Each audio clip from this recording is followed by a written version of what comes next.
할렐루야 감사합니다. 이사야 54장 우리가 함께 공부하도록 하겠습니다. 이사야 53장은 여러분들이 너무나도 잘 아는 십자가의 한 예표를 담고 있던 예언의 말씀이었습니다. 그런가 하면은 이사야 이제 54장은 그러한 메시아를 통해서 이스라엘이 회복될 것과 그리고 번영이 구가될 것을 말하고 있는 것이 이사야 54장이 되겠습니다. 특별히 이스라엘 백성들은 그들의 역사 속에서 잊어버리지 못할 큰 사건이 하나가 있었는데 그것은 예루살렘 성전이 무너지는 것이었습니다. 이스라엘의 여러분들 역사 가운데서 BC 1050년에 이때에 사울이 왕이 되고 그 역사로부터 이스라엘이 둘로 나눠지게 되죠. 다윗이 왕이 되고 그리고 솔로몬이 왕이 되고 이때가 BC 1010년이었고 970년이었고 이 역사 속에서 정말로 그들이 뼈아픈 역사가 두 역사가 그들에게 있었습니다. 하나는 남과 북으로 갈라지는 역사였습니다. 이때가 바로 BC 930년이었습니다. 남유다는 르호보암이 왕이 되고 북이스라엘은 여로보암 1세가 왕이 됩니다. 이 남과 북으로 갈라졌던 가장 큰 원인이 무엇이었습니까? 여러분들 성전에 대해서 분명히 하나님께서 성전을 세울 때는 솔로몬을 통해서 성전이 세워졌습니다. 그런데 하나님께서는 솔로몬을 통해서 성전이 세워졌을 때 너 정말 수고했다 이 말씀 안 하죠. 솔로몬이 아니라 다윗이 성전을 세우고자 하는 그 마음을 가졌을 때 하나님 엄청 기뻐했죠. 그래서 하나님께서는 다윗에게 사무엘하 7장에 보면은 무슨 언약을 하나님께서 세웁니까? 다윗의 영원한 언약. 다윗의 언약은 여러분들이 이제 잘 아시는 것처럼 그 왕권에 대한 영원함을 하나님께서 언약을 통해서 보장하게 되는 거죠. 이것이 다윗의 언약을 통해서. 다윗은 그 당시에 성전을 세우고자 하는 마음밖에 없었는데. 그런데 막상 성전을 세웠던 솔로몬에게는 하나님께서 너 정말 수고했다 이 말씀하지 않습니다. 어떤 말씀하세요? 너는 누구처럼? 너의 아버지 다윗처럼이라고 말합니다. 다윗처럼 어떻게 하라? 법도와 무엇을 지키라? 율례를 지켜 준행하라. 이렇게 말씀하십니다. 이 법도와 율례 속에는 여러분들 무엇이 있었습니까? 우상에 대한 모든 부분들은 철저히 척결. 이거 아니죠? 이거 맞습니까? 예. 그 어려운 한글을 제가 다 쓰고 있습니다. 우상을 척결하라 라는 내용이 여러분들 이 법도와 율례 속에 다 들어가 있죠. 솔로몬이 이스라엘 역사 속에서 가장 뼈아픈 역사를 걸어가는데 그것들이 뭔가 하면은 자기 영광이 눈에 보임으로 인해서 나타났던 것 가운데서 하나가 뭔가 하면은 외교 정책이었습니다. 그가 외교 정책을 펼칠 때에 그 당시에 여러분 외교 정책이라는 것은 서로 간에 군사적인 동맹이 우선이 아닙니다. 우리는 외교적인 부분 이르면은 군사적인 동맹 정도로 알고 있는데 그것이 아닙니다. 그 당시에는 군사적인 동맹이 결정이 되려고 그러면은 제일 먼저 수긍이 되어야 될 것이 있습니다. 그것이 뭔가 하면은 바로 신에 대한 문제입니다, 여러분들. 이거 가볍게 느끼시면 안 됩니다. 우리가 이제 그 성경을 읽다 보니까 그것을 우리가 전혀 감을 잡지 못하고 여러분 성경을 읽어 나가는데 그런데 고대 역사라든지 그러한 고고학적인 것들 내용들을 보면은요 대부분 다 그들이 전쟁을 나갈 때에 그들이 썼던 도구 그 다음에 전쟁을 나가기 전에 그들이 지냈던 그런 이런 제사 이 모든 것들이 여러분들 그 신을 숭배하는 겁니다. 그래서 고대 전쟁은 신의 숭배입니다. 자신의 신의 능력을 증거해 보이는 겁니다. 그러니 결국은 동맹관계라는 것은 결국은 우상과 결탁할 수밖에 없는. 따라서 솔로몬이 그러한 동맹을 맺으면서 그가 아내를 맞이하게 되는 거죠. 그 당시에 여러분들 보면은 서로 간에 대등한 위치 속에서 동맹을 맺을 때가 있고 그 다음에 봉신관계로 동맹을 맺을 때가 있습니다. 봉신관계로 동맹을 맺을 때는 혼인성사라기보다는 그것은 하나의 지배적인 계층적인 부분에 대해서 자신들에게 조공을 바치는 것으로서 이게 동맹이 성사가 됩니다. 그러나 대체로 보면은 조금 동급적인 위치라든지 이런 위치로 볼 때는 동맹관계가 성사될 때 혼례관계로 성사를 합니다. 그래서 솔로몬이 여러분들이 잘 아시는 것처럼 처첩이 얼마나 많았습니까? 그 처첩이 대부분이 보면 이방인들이었죠. 그리고 그 가운데서 애굽의 여인이 그에게 가장 강력하게 영향력을 끼치게 됩니다. 그리고 심지어 솔로몬은 성전을 세우고 그가 왕궁을 세우게 되는 그 모든 역사가 한 20년 동안 건축을 하게 되는데 그 속에 무엇이 사이에 삐집고 들어오는가 하면은 무엇이 들어옵니까? 신전이 들어옵니다. 신전.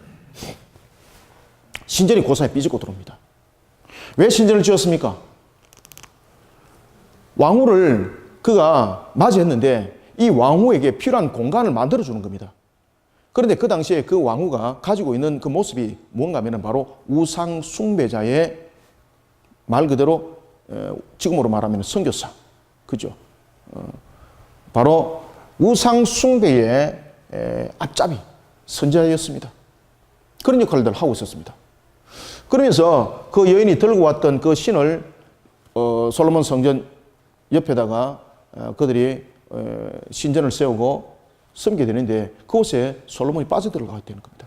그러면서 하나님께서 징계를 내립니다. 우상 숭배 속에 빠져버린 솔로몬, 그 우상 척결이 아니라 우상 속에 물들어버린 솔로몬, 그로 인해서 나라가 남과 북으로 갈라져 버리죠. 하나님이 대노하시죠. 내가 너희 아버지 다윗을 안 했다면 너 오늘 바로 작살내버릴 것이다. 내가 너희 아버지 다윗을 봐서 내가 너 때를 내가 무마하지만은 너희 아들 때에 내가 이 나라를 둘러 갈라버릴 것이다. 그죠? 그러면 둘러 갈라놓는다는 것은 여러분 어떻게 보면 르호보암은 피해자라고 이렇게 볼 수가 있지 않습니까? 그런데 성경에 보면 르호보암은 피해자가 아니라 아버지의 잘못된 모순된 이 부분들은 200% 활용하죠. 아버지의 잘못된 것, 아버지의 신앙 속에 과거에 걸어왔던 이런 부분들을 배우지 아니하고 아버지의 잘못된 부분을 200% 활용합니다. 그러면서 아버지와 함께 정치를 논했던 그러한 지혜자들의 말을 듣지 아니하고 세속주의자들과 함께 자라왔던 그런 세대주의자들에게 그는 정치를 그는 배우고 함께하고 이런 일들을 하게 되는 거죠. 그럼 결국 나라가 둘로 갈라지게 되는 그런 밑바탕을 자신이 닦는 겁니다. 남과 북으로 나라가 갈라져 버립니다. 이런 속에 이것이 이스라엘 역사에 있어서 큰 첫 번째 사건이 바로 이 사건이었습니다. 이 사건의 가장 핵심적인 것이 무엇이었습니까? 우상숭배입니다. 우상숭배. 아주 그들에게 지울 수 없는 큰 상처였습니다. 그런데 이런 역사가 계속 반복되어집니다. 남과 북에 대한 이 부분들이 마무리가 되지 않습니다. 그래서 북이스라엘은 BC 언제입니까? 722년에 북이스라엘은 여러분들이 잘 아시는 것처럼 아수르 살마네셀에 의해서 나라가 멸망을 당하게 됩니다. 북이스라엘이 멸망을 당합니다.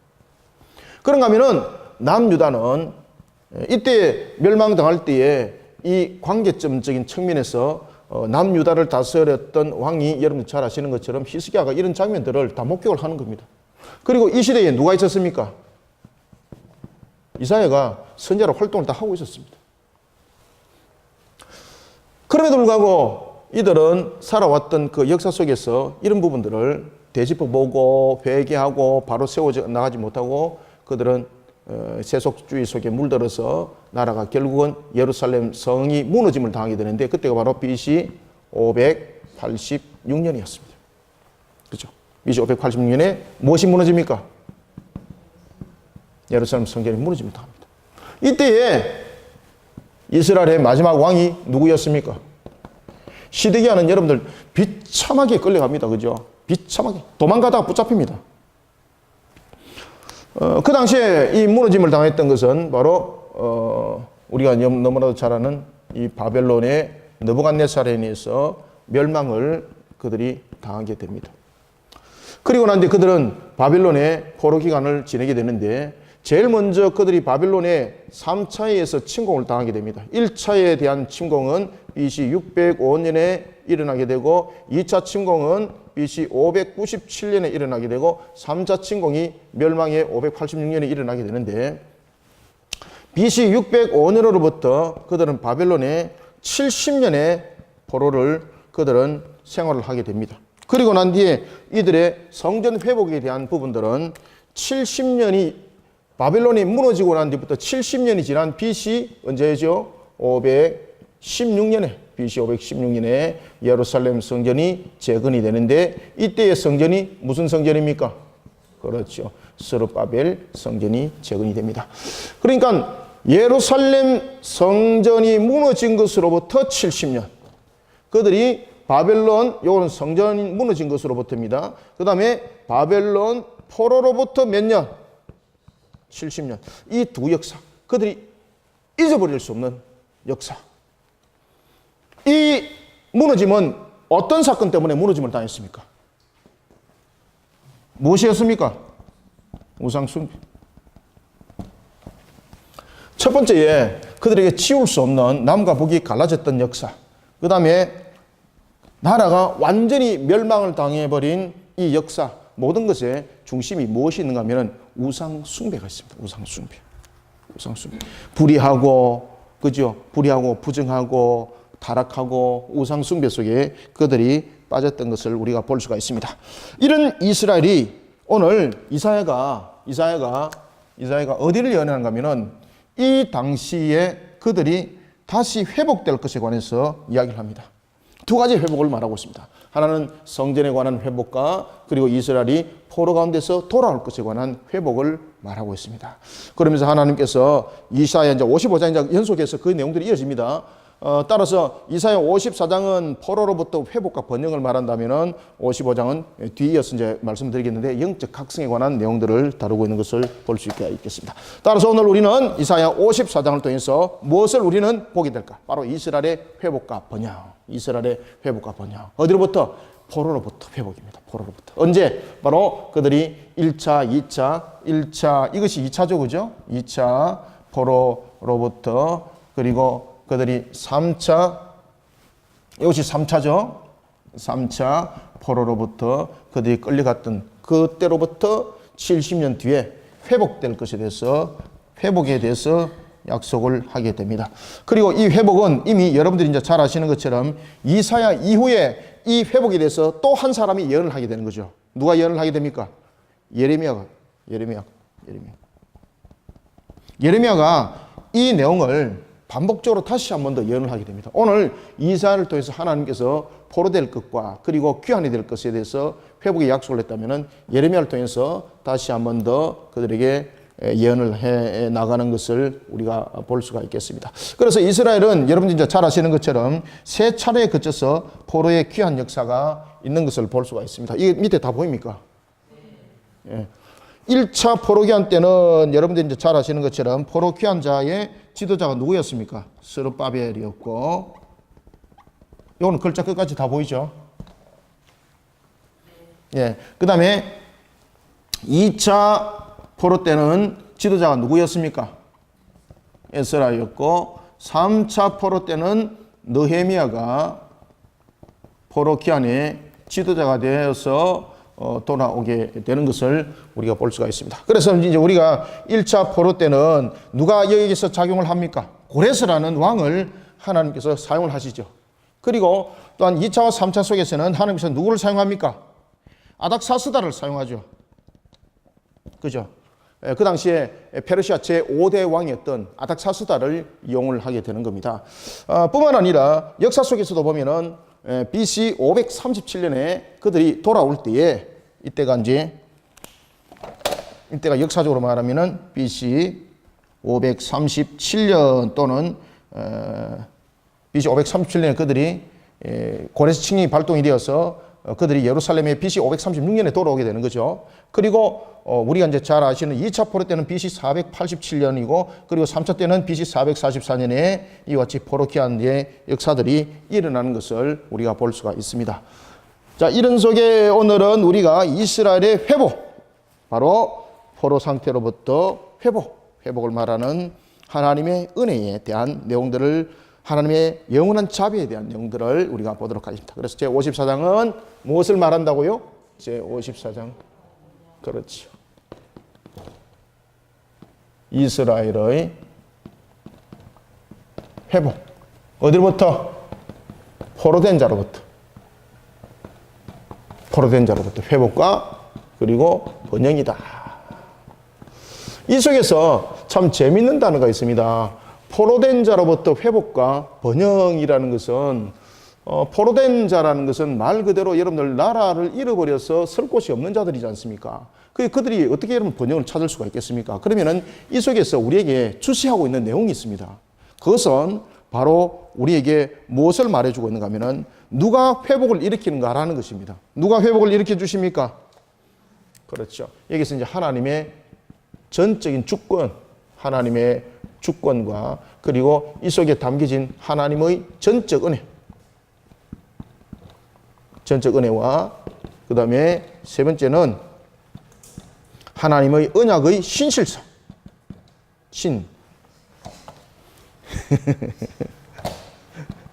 신실성. 이 내용들을 여러분들이 54장에서 우리가 다루고 있는 것을 볼 수가 있겠습니다. 자, 한번 우리가 이제 내용을 전체적인 그 서머리는 54장은 전체적인 이 내용들을, 역사적인 내용들을, 이 내용들을 전부 다 설명하고 있습니다. 54장은. 그래서 54장은 목사님 그 내용에는 이런 것이 없어요가 아니라 이 54장 전체가 이 내용들을 담고 54장이 그 내용들을 설명하고 있습니다. 그래서 54장은 이 내용들을 머릿속에 염두에 두고 들어가야 됩니다.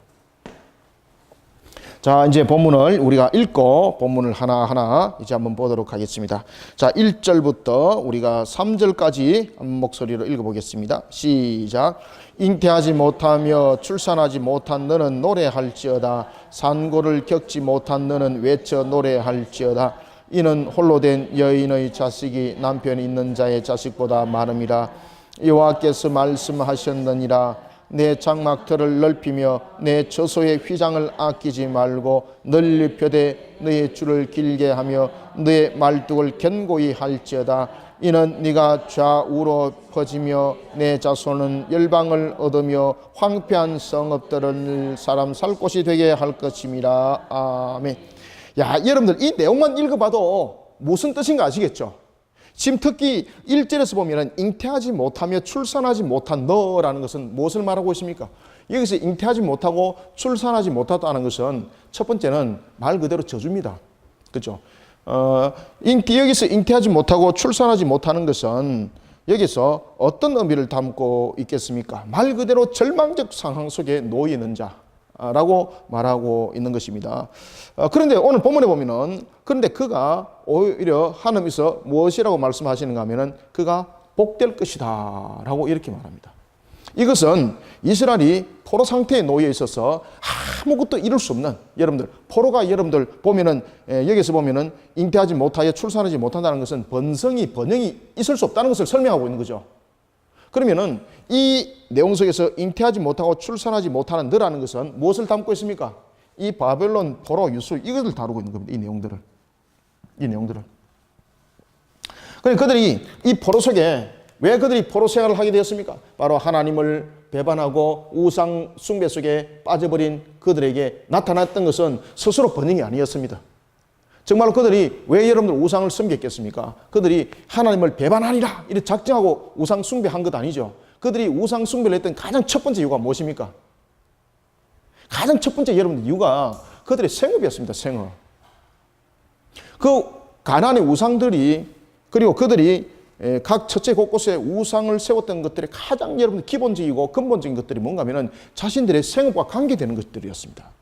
그래서 그들이 섬겼던 우상 숭배 속에서 이스라엘이 가나안에 처음에 그들이 들어가기 전부터 이스라엘 속에서 계속해서 우상 숭배를 떠나지 않는 한 신이 있었는데 그것이 어떤 신이었죠? 바알과 아세라였습니다. 바알과 아세라. 왜냐하면 이 바알과 아세라는 완전히 생활 속에서 자신들이 봤을 때 꼭 필요한 내용들이었습니다. 왜냐하면 잘 아시는 것처럼 생명에 관한 것, 그 다음에 풍성함에 관한 것들, 이 부분들이 전부 다 바알과 아세라 담고 있지 않습니까? 그런 내용 속에 그들이 우상을 섬겼던 겁니다. 내가 하나님을 배반할까 이렇게 해서 우상 섬긴 것 아닙니다. 그래서 우리가 반드시 정신을 차려야 될 것은 하나님이 모든 것을 주관하시는 그분이 오늘도 우리를 직접 이끄시고 다스리시고 지배하신다는 이 사실을 여러분들이 반드시 기억하시고 이것을 믿음의 눈으로 바라보고 달려가는 우리의 신앙의 눈들이 확고하지 않으면은 이와 같은 이스라엘과 같은 이 처지의 모습들이 우리 속에 반드시 나타난다는 이야기입니다. 그래서 여러분들요, 이것을 지나가는 어떤 역사의 한 테마 정도로 여러분 보시면 큰일 납니다. 이것은 결국은 나에게 닥쳐올, 그리고 우리의 환경 속에 닥쳐올 모습들입니다. 우리가 또 이미 그런 과정 속에 이미 지나왔었고, 그리고 이런 부분들이 지나온 것으로 끝나는 것이 아닙니다. 계속해서 이것이 우리에게 반복적으로 도전되어지고, 반복적으로 계속해서 우리를 넘어뜨리는 하나의 도구가 되는 것입니다. 따라서 이런 부분들을 우리가 바르게 회복시키기 위해서는 항상 우리에게 요구되는 것이 하나가 있는데, 하나님께서 솔로몬에게 무엇을 요구했습니까? 많이 갖다 바쳐? 아니죠. 무엇을 요구했습니까? 너는 너의 아버지 다윗처럼 어떻게 하라? 나의 법도와 율례를 반드시 지켜라. 왜 그랬습니까? 하나님은 삐끼시는 하나님이기 때문에, 자기가 말한 것 안 들으면은 질투하시는 하나님이기 때문에 아니죠. 하나님의 법도와 율례를 지키는 것은 무엇입니까? 우리의 근본의 울타리를 치는 겁니다. 그 근본의 울타리는 뭔가 하면은 바로 우리를 가장 불행한 처지에 놓아놓고 우리를 자신의 도구로 사용하고 종삼는 그런 마귀로부터 우리를 지키는 길이었습니다. 솔로몬에게 하나님께서 그 이야기를 한 겁니다. 여러분들 잘 아시는 솔로몬의 지혜가 누구로부터 주어진 것입니까? 솔로몬이 여러분들 성전 세우기 전에 그가 약관 20세 때에 그가 왕이 됩니다. 약관 20세 때에 그가 왕이 됐을 때에 그가 일천 문제를 드리면서 하나님께 무슨 기도를 합니까? 하나님, 제발 이 백성들을 하나님의 신앙 안에서 잘 다스려 나갈 수 있도록 나에게 세상적인 지혜, 하나님의 다스림의 지혜, 하나님께서 나에게 지혜를 주셔서 이 백성들을 하나님께 잘 인도할 수 있도록 다스려 갈 수 있도록 나를 도와주십시오. 그게 하나님께서 얼마나 기뻐했어요. 그것이 누구의 기도였습니까? 그것이 여러분 다윗의 기도였습니다. 다윗의 기도. 여러분 잘 아시는 것처럼 다윗은 하나님을, 자신이 왕이지만은 하나님을 자신보다도 더 높은 왕으로 섬기시는 거죠. 그러니 하나님, 나를 다스려 주시고 이스라엘을 다스려 주옵소서. 그것이 성전을 세우고자 하는 그의 마음이었죠. 하나님이 왕이신데 내가 신하된 자가 어찌 내가 왕궁에 거하고 하나님은 어찌 그런 천막에 거할 수가 있겠습니까? 내가 천막에 거한 자가 되고 하나님의 왕궁에 거해야 됩니다. 그러니 나에게 성전을 지을 수 있게 해주십시오 라는 것이 다윗의 기도였습니다. 하나님이 그것을 기뻐 받으신 거죠. 솔로몬의 모습도 마찬가지입니다. 하나님께서 너의 아버지 다윗같이 나의 법도와 율례를 지키라는 것은 울타리를 치라는 것입니다. 우리가 넘어지는 자가 되지 않기 위해서는 제일 중요한 것은 영적 울타리를 치지 않으면 넘어지는 자가 된다는 이야기입니다. 오늘 본문에도 보면은 잉태하지 못하여 출산하지 못한 너라는 것은 무엇이 무너졌기 때문입니까? 하나님께서 우리에게 주신 그 복된 법도와 율례의 울타리를 스스로 허물어버린 자들이었습니다. 그런데 오늘 본문에 보면은 그런 잉태하지 못한 자, 포로 상태에 놓여 있는 거죠. 그죠? 잉태하지 못하고 출산하지 못한다는 것은 뭔가 하면 번영을 누리지 못한다는 것입니다. 그러니 포로 상태가 바로 그런 모습이라는 거죠. 그런데 이런 상태에 있는 그를 회복시킨다는 겁니다. 그러면 이런 상태에 있는 그들을 하나님께서 어떻게 회복시킬까요? 그들로 하여금 하나님을 향하여서 바른 신앙으로 세워서 회개시켜 하나님은 그들로 하여금 하나님을 향한 울타리를 세우게 하시고, 그리고 난 뒤에 하나님이 그들을 번영하게 이끌어 가시는 겁니다. 그래서 여러분들이 잘 아셔야 될 것은 우리가 종교 행위를 하게 되면은 번영을 누리고 종교 행위를 하게 되면은 일이 잘 풀립니다 라는 것은 철저히 여러분 이방인들이 하는 우상 숭배입니다. 우리는 종교 행위를 하기 때문에 우리는 번영을 누리는 것 아닙니다. 우리가 종교 행위를 하는 것은 종교 행위가 아니라 우리 스스로 사는 울타리를 만드는 겁니다. 누구로부터 우리를 지키기 위해서? 마귀로부터. 여러분들 사탄의 존재는 반드시 인정하셔야 됩니다. 그래서 우리는 종교 행위를 통해서 내가 무언가를 얻으려고 하는 그런 행위는 전부 다 여러분들 마귀가 우리로 하여금 스스로 울타리를 무너뜨리게 하는 자중질환을 일으키게 만드는 자충수를 뚜게 하는, 바둑으로 말하면 자충수라 그러죠. 그죠? 뚜기는 잘 떴는데 그 하나를 뜸으로 인해서 자신이 그냥 몰락당해버리는 것. 그것을 자충수라 그러는 거죠. 자충수를 뚜게 만드는 거죠. 이 자충수를 뚜게 만드는 것 가운데 가장 핵심적인 것들이 뭔가 하면 종교 행위자 만드는 겁니다. 그래서 종교 행위를 통해서 잘 될 것을 기대하고 그 종교 행위를 통해서 내가 뭔가 일어설 것을 기대하는 그런 이방인들이 하는 거짓들을 통해서 울타리를 무너뜨리게 만듭니다. 사탄이 알겠습니까? 그런데 하나님께서는 우리로 하여금 제일 먼저 필요한 것들은 내가 뭔가를 통해서 이루려고 하는 그런 종교 행위자가 아니라 하나님 앞에 바로 서는 그러한 울타리를 세워나가는 자가 되라는 이야기입니다. 화목의 주관자는 누구세요? 하나님이세요, 여러분들. 그래서 우리는 하나님을 향한 울타리를 잘 만드는 것은 결국은 우리가 마귀로부터 침노당하는 것을 막는 것입니다. 마귀로부터 침노당하는 것을 막는다는 것은 하나님의 속성 속에 무엇이 있습니까? 생육, 번성, 충만함의 속성이 있죠. 그럼 그 울타리 안은 어떻게 된다는 이야기입니까? 하나님의 속성 가운데 생육, 번성, 충만하면 반드시 일어난다는 이야기입니다. 그래서 오늘 본문에서 무슨 이야기를 하고 있습니까? 이스라엘 회복과 번영을 말하고 있는 겁니다. 울타리를 쳐라, 울타리를 쳐라. 아시겠습니까? 그래서 잉태하지 못하며 출산하지 못한 너는 노래할지어다. 산고를 겪지 못한 너는 외쳐 노래할지어다. 이는 홀로 된 여인의 자식이 남편 있는 자의 자식보다 마름이라. 여호와께서 말씀하셨느니라. 중요하죠. 여호와께서 말씀하셨다는 거죠. 그러니 오늘 이 1절은 절망적 상황 속에 놓이는 하나님의 백성, 그 절망적인 상태에 놓이는 하나님의 백성을 하나님께서는 어떻게 만든다는 이야기입니까? 자식이 있는 남편의 그 자식보다 마름인데 그들보다도 오히려 잘 되도록 하나님께서 그들의 입을 통해서 찬송을 부를 수 있도록 모든 모습들을 회복시켜 나간다는 이야기입니다. 그럼 그들에게 무엇이 필요했겠습니까? 바로 잉태하지 못하며 출산하지 못한 그와 같은 여인이 산고의 고통을 겪지 못한 상태에 놓인 그 여인은 바로 포로 상태를 비유를 하고 있는 거죠. 그러면 이런 상태에서 찬송을 부를 수 있는 모습은 어떤 모습이 되어야 되는 것입니까? 신앙의 울타리를 바르게 세우는 겁니다. 신앙의 울타리를 바르게 세우는 것. 신앙의 울타리를 바르게 세우는 그를 통해서 하나님은 세속주의와 같은 그런 우리의 눈으로 볼 때 번성하여 누리는 자보다도 하나님은 그들이 오히려 야, 저가 하나님의 백성이구나 탐복하도록 만들어 가시는 것이죠. 왜냐하면 그것이 하나님의 이미 속에 다 들어있는 것이죠. 그래서 우리는 너무나도 중요한 것은 종교 행위를 통해서 내가 뭔가를 이루려고 하지 마십시오. 그 이방인이 하는 짓이고 그는 사탄이 뿌리놓은 전략입니다. 그래서 우리는 종교 행위를 통해서 뭔가를 이루려고 하는 것이 아니라 항상 우리는 이 생명 당하는 그 순간까지 우리의 본인이 이루어야 될 것이 있는데 그것은 신앙의 울타리를 치는 겁니다. 법도와 율례와 규례의 울타리를 치는 겁니다. 이거는 우리의 본인의 자세고 우리가 반드시 해야 될 일들입니다. 이것을 가지고 내가 이것을 했기 때문에 분명히 내한테 대가가 돌아올 거야. 여러분들 그것이 바로 이방인이 하는 짓입니다. 우리가 살 길은 항상 울타리를 치는 겁니다. 그래서 우리에게 이걸 깨닫게 하는 거예요. 깨닫게. 이스라엘의 회복은 무엇을 말하는가? 아시겠습니까? 영적 울타리를 쳐야 되는 겁니다. 그때 2절 보십시오. 네 장막 틀을 어떻게 한다? 넓힌다. 두 번째 무엇을? 네 처소의 휘장을 아끼지 말고 널리 퍼지게 할 것이다. 너의 줄을 길게 하며 너의 말뚝을 견고하게 할 것이다. 이거는 바벨론 포로에서 돌아와서 번성을 누릴 것을 말하고 있습니다. 여기서 여러분들 보십시오. 말뚝은 왜 칩니까? 말뚝이라는 것은 내 것에 대한 확인입니다. 그죠? 아무 때나 여러분 말뚝 칠 수 있습니까? 아무 때나 말뚝 치다가 맞아 죽습니다. 왜? 나무 소유인데 내 소유라고 말뚝 치면 살아남을 수 있습니까? 그러면 이것은 무엇을 말하고 있습니까? 그들이 포로 상태에서 모든 것을 뺏겨버렸습니다. 그러면 말뚝을 친다는 것은 어떤 이야기를 하고 있는 거죠? 하나님께서 모든 것을 지경까지 회복을 시켜주신다는 거예요.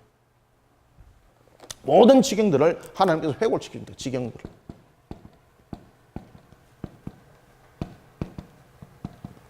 지경들을 회복시켜주신다. 그래서 하나님의 절대적인 주권만을 말하는 것이 아니라 하나님께서 모든 것을 회복시킬 때의 은혜가 그 속에 가미된다는 이야기입니다. 그리고 너희들은 그와 같이 반드시 해라. 그러면 내가 너희들과 이와 같은 그 언약을 신실하게 지킬 것이다. 이 내용들을 우리에게 설명하고 있는 것입니다.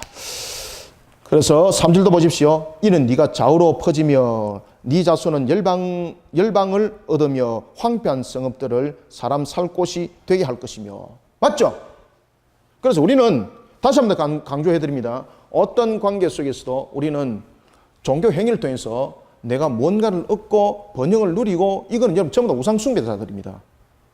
우리의 본연의 모습들은 항상 마귀와의 싸움입니다. 여러분들. 우리는 하나님의 택한 백성으로서 우리는 무엇을 보면서 살아가야 되는가 하면 새하늘과 새 땅에서 살아갈 것들을 바라보면서 우리는 항상 영적 막을 치는 것이 우리가 살아가면서 평생을 해야 될 일들입니다. 그 영적 막을 바르게 치면은 하나님의 속성 안에서 그 영적 막을 친 것이 번영을 누리게 되고 이런 모습은 당연한 것입니다. 그런데 이것을 또한 와전시켜서 종교 행위를 통해서 그렇게 함으로 하나님이 너를 잘되게 해줄 거야. 이렇게 또 가르친다는 거죠. 종교 행위를 통해서 네가 그렇게 하면 하나님이 잘되게 해줄 거야. 라는 것입니다. 조건부죠. 여러분 하나님께서 그렇게 말씀하지 않았습니다. 하나님께서 솔로몬에게 어떤 내용들을 강조했습니까? 너는 너희 아버지 다윗처럼 나의 법도와 율례를 반드시 지켜 행하는 자가 되어라. 영적 막을 쳐서 악한 것들에게 마귀에게 넘어가지 말라는 거죠. 그랬을 때 하나님께서 그에게 무엇을 생명에 대한 장수도 말씀하셨죠. 그것들은 그 영적 울타리 속에서 하나님의 속성 안에서 만들어지는 전부 다 내용들입니다. 그것은. 그렇게 했기 때문에 하나님께서 그렇게 한다는 것이 아닙니다. 하나님의 속성 안에서 울타리를 쳤을 때는 그 속성 안에서 일어나는 전부 다 현상들입니다. 그게. 이걸 잘 아셔야 되는 거예요. 여러분들요. 이것을 잘 아는 사람은 신앙을 하는 것이 남과 다른다는 것을 여러분들 기억하셔야 됩니다. 저도 과거에는 이런 걸 몰랐을 때는 뭔가를 하게 되면은 B라는 A를 잘했을 때 B라는 결론이 있을 수 있다는 것을 그렇게 봤던 거죠. 근데 그것이 아니에요, 여러분들요. 우리에게 너무나도 필요한 것들은 뭔가 하면은 우리가 항상 마귀와의 영적 전투 속에 놓여 있다는 겁니다. 그러면 우리가 뺏김을 당하지 않기 위해서는 항상 우리가 세상을 살아가면서도 불의 속에 빠지지 아니하는 하나님의 법도와 규례 속에서 그 불의를 지켜나가고, 그리고 또한 부정하고 음란하고 타락하는 것도 그 속에서 우리가 빠져나가지 않기 위해서 하나님의 말씀 속에서 간음하고 불의하고 타락한 것으로부터 우리를 반드시 지켜나가는 그런 우리는 영적 막과 울타리를 세우는 속에 하나님의 속성이 그 속에 작용이 되더라는 겁니다. 지금 이해가고 있습니까? 그래서 우리는 이런 울타리를, 이런 신앙의 울타리를 여러분들 쳐야 됩니다. 그래서 이 번영은, 회복과 번영은 바로 이 내용들을 담고 있는 겁니다. 그래서 제가 초에 이 내용들을 여러분들에게 설명을 드릴 겁니다. 자, 4절부터 자, 5절 읽습니다. 시작. 두려워하지 말라. 네가 수치 당하지 아니하리라. 놀라지 말라. 네가 부끄러움을 보지 아니하리라. 네가 내 젊었을 때의 수치를 잊겠고 과부 때의 치욕을 다시 기억함이 없으리니 이는 너를 지으신 이가 네 남편이시라. 그의 이름은 만군의 여호와이시며 내 구속자는 이스라엘의 거룩한 이시라. 그는 온 땅의 하나님이라 일컬음을 받으실 것이라. 아멘. 자, 4절의 과부의 때의 치욕은 무엇입니까? 여러분들, 여기서 과부의 때의 치욕이라는 것은 남편이 없는 것 아니겠습니까? 남편이 없는 것을 과부라는 거죠. 그러면 과부의 때의 치욕이라는 것은 그냥 남편이 없는 상태로만 있는 것 아니죠. 남편이 없는 상태에서 다른 사람들로부터 정말로 말 그대로 인격적인 모멸감, 그 다음에 경제적인 그런 부분에서 짓밟힘 뿐만 아니라 천박하게 취급을 받은 이 모든 것들을 함께 담고 있는 것이 치욕이죠. 그러면은 이 과부 때의 이 치욕을 누가 회복시킨다는 이야기입니까?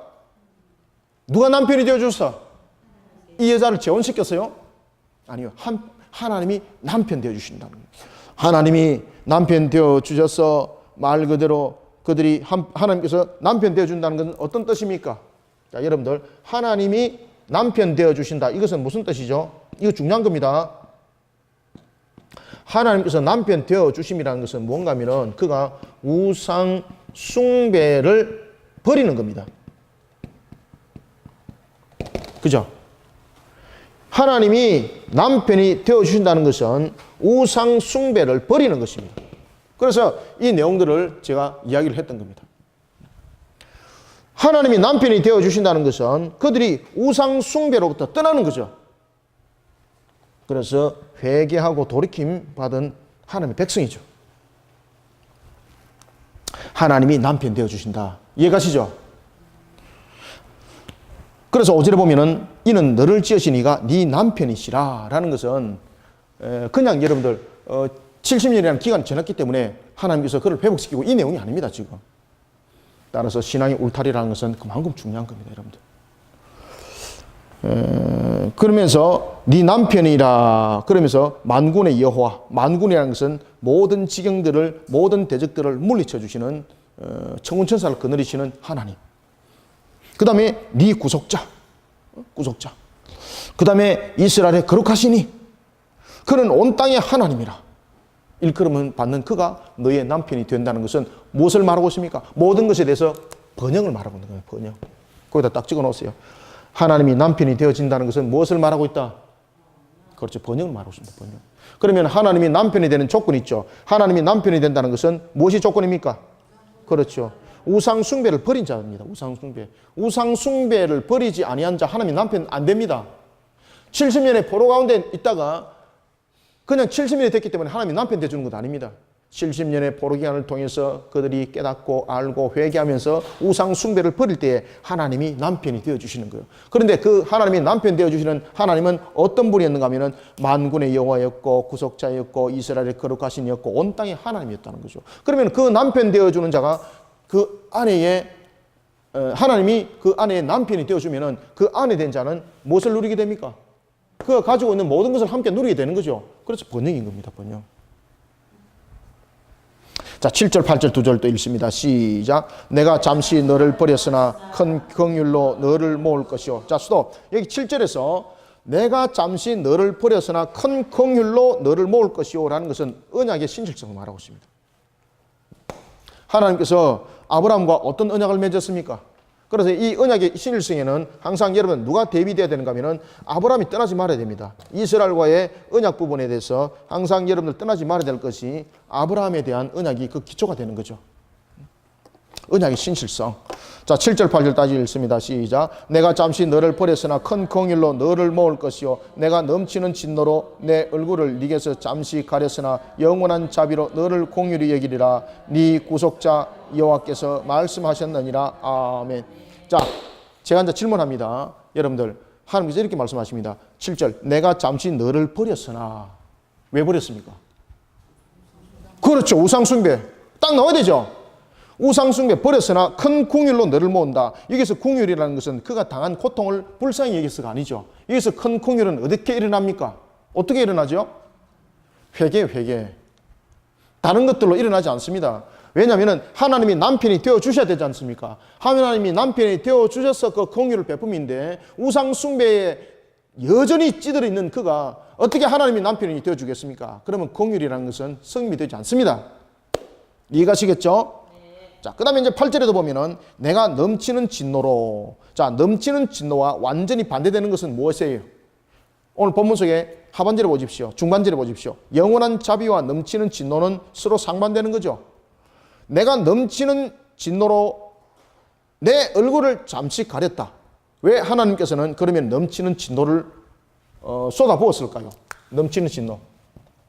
왜 하나님께서 넘치는 진노를 쏟아부었을까요? 열받아가지고 말을 안 들었어요. 이 넘치는 진노는, 자, 여러분들 교회가 보면은 우리가 징계를 내리죠.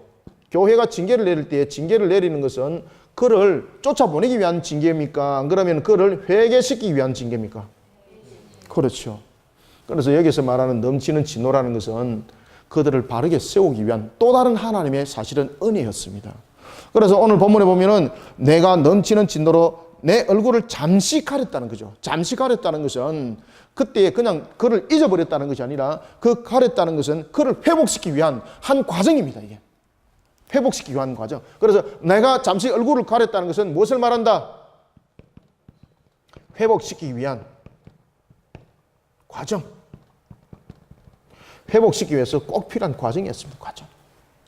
그래서 포로 상태에 둔 것은 그들을 영적으로 바르게 회복시키기 위한 그들에게 허락되어진 과정이었습니다. 따라서 이 기간을 통해서 그들이 회개하고 돌아온 모습을 이사야는 그 내용을 담고 있고 그리고 그 내용 속에 우리에게 번영을 함께 말해주고 있는 것입니다. 그러한 속에 잠시 얼굴을 가리시나 무엇으로 너를 긍휼히 여긴다? 그렇죠. 영원한 자비, 영원한 자비. 맞습니다. 영원한 자비. 따라서 이게 서로 상반되는 것이 있었는데 그것이 하나가 무엇인가 하면 바로 영원한 자비였습니다. 영원한 자비. 이 영원한 자비로 내가 너를 긍휼히 여길 것이다. 자, 9절 10절 읽습니다. 시작. 이는 내가 노아의 홍수와 같도다. 내가 다시는 노아의 홍수로 땅 위에 범람하지 못하게 하리라. 맹세한 것 같이 내가 네게 노하지 아니하며 너를 책망하지 아니하기로 맹세하였노니 산들이 떠나며 언덕들은 옮겨질지라도 나의 자비는 너에게서 떠나지 아니하며 나의 화평의 언약은 흔들리지 아니하리라. 너를 긍휼히 여기는 여호와께서 말씀하셨느니라. 아멘. 아브라함과 언약을 이 속에 담고 있는데 이 아브라함의 언약을 또 이야기를 하면서 하나님께서는 누구를 또 이야기를 하고 있습니까? 하나님께서는 오늘 본문에도 보면은 노아에 관한 이 내용들을 우리에게 다시 한 번 더 설명을 해주고 있죠. 내가 노아 때에 무엇을 홍수를 통해서 다시는 내가 홍수를 내리지 아니하겠다라는 그러한 속에 약속했던 것, 그 약속을 나는 반드시 기억한다. 그리고 또한 내가 너희들을 잠시는 넘치는 진노 속에 내가 얼굴을 가린 것은 너희들을 멸하려고 하는 것이 아니라 너희들을 바르게 세워서 사탄으로부터 마귀로부터 너희들을 구별해내서 너희들을 지키기 위한 한 과정이었다. 이것을 깨닫는 자, 하나님께 돌아오는 자, 하나님께서 남편 되어주시고 과부 같은 그 모습에 있는 그들에게 하나님이 남편 되어주셔서 번영을 누리게 하신다는 것입니다. 그러면서 이제 11절부터 이제 12절 우리가 여러분들 한번 보십시오. 이제 이란 속에 이제 11절부터 17절까지는 이란 속에 이스라엘이 번영을 어떻게 이룰 것인지를 다시 한번 더 우리에게 설명을 해주고 있습니다. 자, 11절부터 13절까지 한번 읽어볼까요? 시작. 너 공고하며 광풍에 요동하여 안위를 받지 못한 자여, 보라, 내가 화려한 채색으로 내 돌 사이에 더하며 청옥으로 네 기초를 쌓으며 홍보석으로 네 성벽을 지으며 석류석으로 내 성문을 만들고 내 지경을 다 보석으로 꾸밀 것이며 내 모든 자녀는 여호와의 교훈을 받을 것이니 내 자녀에게는 큰 평안이 있을 것이며. 아멘. 자, 여기서 이제 13절에서 굉장히 중요한 얘기를 하죠.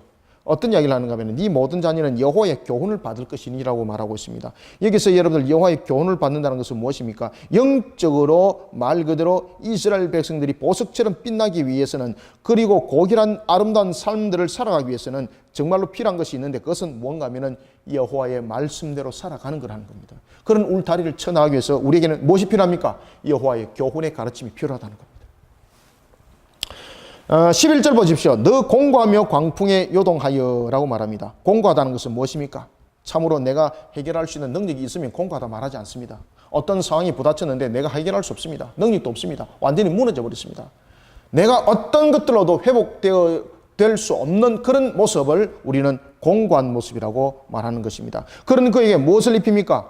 화려한 채색으로 그를 단장시킨다는 거죠. 화려한 채색은 말 그대로 하나님의 백성의 번영된 삶을 말합니다. 번영. 하나님의 백성. 하나님의 백성으로서의 번영된 삶을 구가할 것을 우리에게 설명을 하고 있습니다. 이런 속에 이스라엘의 모습은 보석과 같이 하나님께서 말씀하십니다. 내가 너를 보석과 같이 하리라. 보석과 같이 하리라. 보석이라는 것은 가장 존귀하게 어떤 것들로부터 사함과 해함을 받지 않도록, 그래서 하나님께서 첫 번째 청옥으로 네 기초를 쌓을 것이다. 청옥으로. 두 번째 12절 홍보석으로 네 성벽을 지을 것이다. 석류석으로, 세 번째 석류석으로 네 성문을 만들 것이다. 그리고 네 지경을 무엇으로? 다 보석으로 꾸밀 것이다.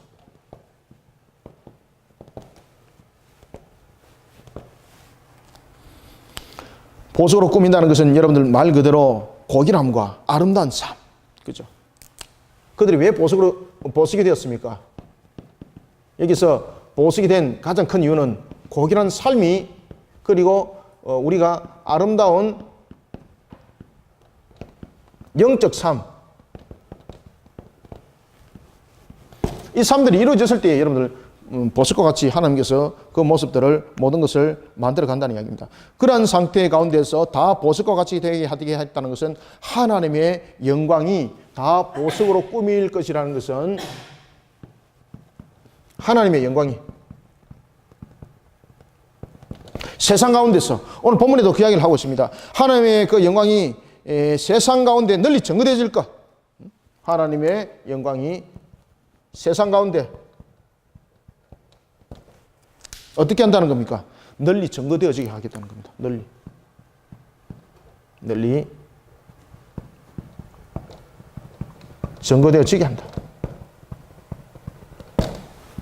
그래서 속된 말로 여러분 보면 에스겔서 34장에 보면 복된 소낙비가 이야기가 나타나죠. 그리고 에스겔서 37장에 무엇이 나타납니까? 마른 뼈가 살아나는 사건들 일어나죠. 그리고 에스겔서 48장에 성전에 물이 흐르는 이 사건들을 말하고 있죠. 이것이 전부 다 여러분들 하나님의 영광이 세상 가운데에서 널리 증거되는 사건들입니다. 이게. 그러면은 하나님의 영광이 세상 가운데서 널리 증거된다는 것은 이것이 무엇입니까? 실현될 삶들을 말하고 있죠. 실현될 사건들, 그 삶들 속에 나타나는 것들. 그래서 다 보석으로 꾸밀 것이라는 것은 이게 그저 허황된 것이 아니라는 겁니다. 어떻게 하겠다? 하나님께서 하나님의 영광이 세상 가운데 널리 증거되어질 것을 말하고 있습니다. 다 또 보석으로 꾸미겠다는 것을. 그럼 이것이 영적인 모습만 말하고 있는 것이 아닙니다, 이게. 그래서 제가 여러분들에게 말씀을 드렸던 것처럼 신앙의 울타리를 치는 이 부분들, 그리고 이미 지었습니다만은 하나님께서 솔로몬을 통해서 왜 너의 아버지 다윗처럼 나의 법도와 율례를 지키는 자가 되어라 라고 말했는가 하면은 이런 부분 속에 다 보석과 같이 꾸미는 모습이 되기 때문입니다. 그리고 그러한 모습 속에 우리가 울타리를 쳤기 때문에라는 것이 아니라, 그래서 내가 울타리를 쳤기 때문에 잘 될 것이야 라는 것도 여러분 마귀가 우리에게 주는 그런 묘기라 그랬죠.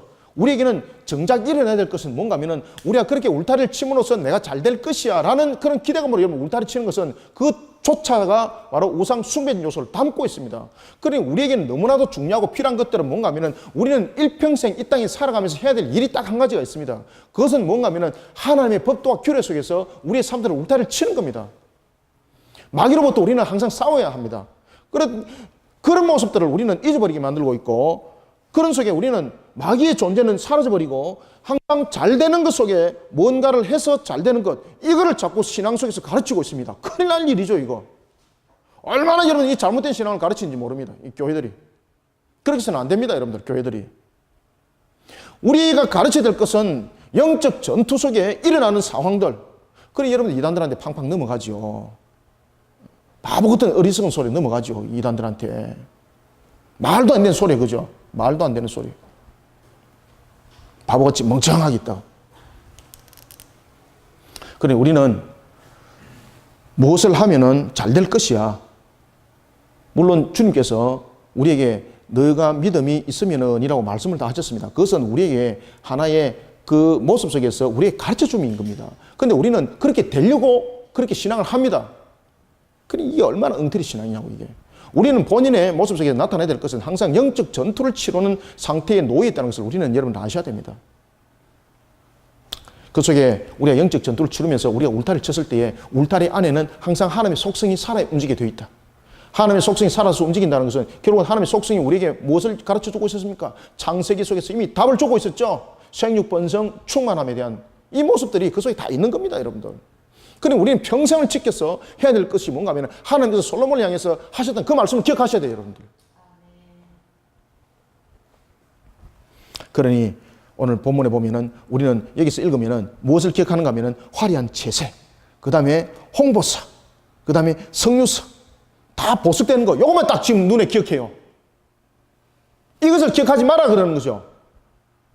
야, 나는 화려한 제색 옷을 이제 외울 거야. 나는 홍보석으로 이제 성벽을 쌓을 것이야. 성유석으로 내 성문을 만들 것이야. 나의 모든 지경을 다 보석으로 꾸밀 것이야. 이것은 여러분들 우리의 여호와의 신앙 속에 울타리를 세웠을 때에 오는 우리의 하나의 하나님의 은혜 속에 한 부분에 불과한 것입니다. 이것을 하기 위해서 신앙을 한다든지 이것을 하기 위해서 행위를 한다든지 이 전부 다 우상 숭배자들이죠. 따라서 우리는 오늘 이 본문을 통해서 다 보석까지 하나님께서 우리를 꾸며줄 것은 바로 우리의 삶들이 고귀한 삶과 아름다운 영적 삶들의 우리 모습들이 이루어져야 되는 것입니다. 이런 모습들을 우리가 가져가는 데 있어서 우리는 우리 스스로가 그러면 이런 고귀한 삶을 만들 수 있고 아름다운 영적 삶을 우리는 영위해 나갈 수 있는가? 우리에게는 그러한 능력이 없죠. 그런데 살아가려고 발버둥 치면 누가 도와주십니까? 성령님께서 도와주십니다. 하나님의 은혜 속에서 우리의 신앙도 하나님의 은혜 속에서 이렇게 발버둥을 치는 자 하나님이 도와주세요, 여러분. 울타리를 치워주게 만드시고, 그러니 어떤 관계 속에서도 신앙의 그 모습을 나가는 그런 우리의 모습들이 되지 말기 바랍니다. 그러니 우리에게는 너무나도 필요한 것은 모든 자녀들에게 무엇을 가르쳐야 됩니까? 여호와의 교훈을 우리는 가르쳐야 돼요. 여호와 교훈을. 네 모든 자녀는 여호와의 교훈을 받을 것이니 너의 자녀에게는 무엇이 있을 것이다? 보세요. 샬롬이 있을 것이다. 큰 평안이 있을 것이며. 아멘. 너무 중요한 이야기 좀 하지 않습니까? 그러면서 또 이야기를 딱 하는 거예요. 14절 한번 읽어보세요. 함께 읽겠습니다. 시작. 너는 공의로 설 것이며 무엇으로 설 것이며? 그렇죠. 울타리를 쳐라는 이야기죠. 이게 영적 전투를 치르는 방법이죠. 우리가 마귀와 영적 전투를 치르는 방법은 하나님의 법도와 윤례를 지켜나가면서 우리는 그 울타리를 지키는데 그 속에 무엇이 있습니까? 바로 공의가 있는 거죠. 여러분들 잘 아시는 것처럼 아담에게 하나님께서 새 직분을 줬습니다. 그 속에는 무엇이 있습니까? 하나님의 공의가 있다니까요. 공의. 자, 계속해서 읽습니다. 14절 시작. 너는 공의로 설 것이며 학대가 네게서 멀어질 것인즉 네가 두려워하지 아니할 것이며 공포도 네게 가까이 하지 못할 것이라. 아멘. 어떤 것도 가까이 하지 못한다는 거죠. 그래 여러분들 공의의 울타리를 쳤는데 여러분 두려움이 우리 속에 엄습하지 못할 것이라 말하고 있습니다. 누가 도우시는 겁니까? 그렇죠. 성령님이 도우시는 거예요, 여러분. 성령님이. 그렇기 때문에 우리가 영적 전투를 과감하게 치러 나가야 돼요. 영적 전투를. 영적 전투도 여기 보면은 여기 실적 조금 던져놨다가 저기 실적 좀 던져놨다가 이가 안 되네 저거 안 되네 이러다가 말이죠. 세속 속에 폭 빠지면 이런 영적 전투는 여러분 치러오면 마귀가 기뻐합니다. 우리는 영적 전투를 치르는 데 있어서 우리는 단호한 선을 끊는 모습들이 있어야 되는 것입니다. 자, 15절부터 17절 읽고 마무리하겠습니다. 시작. 보라 그들이 분쟁을 일으킬지라도 수도 보라 그들이 무엇을 일으킬지라도 그럼요 분쟁을 반드시 일으킵니다. 그럴지라도 읽습니다. 시작. 나로 말미암지 아니한 것이니 누구든지 너와 분쟁을 일으키는 자는 너로 말미암아 어떻게 되리라? 패망하리라. 아멘. 누가 그것을 막아주시기 때문에 성령님께서 물리쳐 주시는 거예요. 성령님께서. 자, 16절 17절 시작. 보라 숯불을 불어서 자기가 쓸만한 연장을 제조하는 장인도 내가 창조하였고 파괴하며 진멸하는 자도 내가 창조하였은즉 너를 치르고 제조된 모든 연장이 쓸모가 없을 것이라. 일어나 너를 대적하여 송사하는 모든 혀는 네게 정죄를 당하리니 이는 여호와의 종들의 기업이요 이는 그들이 내게서 얻은 공인이라 여호와의 말씀이니라. 아멘. 여러분 기쁘지 않습니까? 끝에 뭐라고 말합니까? 이는 여호와의 말씀이니라. 반드시 성취됩니다. 사랑하는 성도 여러분, 오늘도 저와 여러분들은 이 말씀 속에 우리는 소망과 여러분들 희망을 찾아야 합니다. 하나님과 관계 회복, 이 하나님과 관계 회복을 이루어지는 자는 하나님께서 붙들고 계신다는 거죠. 하나님께서는 어떤 대적으로도 능히 이길 수 있도록 만든다는 거죠. 15절에 그 이야기를 하고 있는 거예요. 그러니 우리는 신앙 가운데 울타리를 치기를 발부터 치시길 바랍니다. 아멘. 심지어 16절 보십시오. 내가 보라 쓸만한 연장을 제조하는 장인도 누가 제조했다? 하나님이 제조했다는 거죠. 파괴하며 진미라는 자도 누가 창조했다? 그렇죠. 이것은 무엇을 말하고 있습니까? 하나님께서 전적으로 그들을 향해서 주권을 가지고 있다는 이야기입니다. 주관하는 자로서 주권을 가지고 있다는 이야기입니다. 그러니 하나님은 말씀하십니다. 내게서 얻은 공인이라. 너를 치르고 제조된 모든 연장이 쓸모없을 것이다. 그러니 일어나서 너를 대적하는 자를 어떻게 하라? 송사하는 모든 혀는 네게서 정죄를 당하리라. 이것은 뭔가 하면 우리에게 적극적 신앙 자세를 말하고 있습니다. 적극적 신앙 자세. 결국은 이스라엘의 회복은 그저 앉아있는 상태에서 일어나는 것이 아니라 영적 전투를 치르는 적극적 신앙 자세가 필요하다는 거예요. 이럴 때에 성령님께서 우리를 도우심, 그런 속에 모든 것들은 회복의 역사로 일어난다는 것입니다. 사랑하는 성도 여러분, 오늘도 이스라엘의 회복을 통하여 하나님께서 어떻게 우리에게 번영을 누리게 하실지, 그리고 또한 우리 속에 번영은 무엇인지 신앙으로 울타리를 치는 것이 곧 우리에게 번영이라는 거죠. 이것이 번영을 누리고자 하는 조건이 되면은 그 또한 우상 숭배라는 것입니다. 우리는 일평생 마귀와 싸움에서 우리가 영적 전투를 치러 나가는 우리는 대상이라는 것을 반드시 기억하시고 이 부분을 잊지 마시길 바랍니다. 이런 속에 오늘도 이스라엘의 바른 모습이 되어서 하나님의 지킴에 그리고 하나님께서 쓰시마 하는 귀한 도구들이 되기를 소망합니다. 아멘.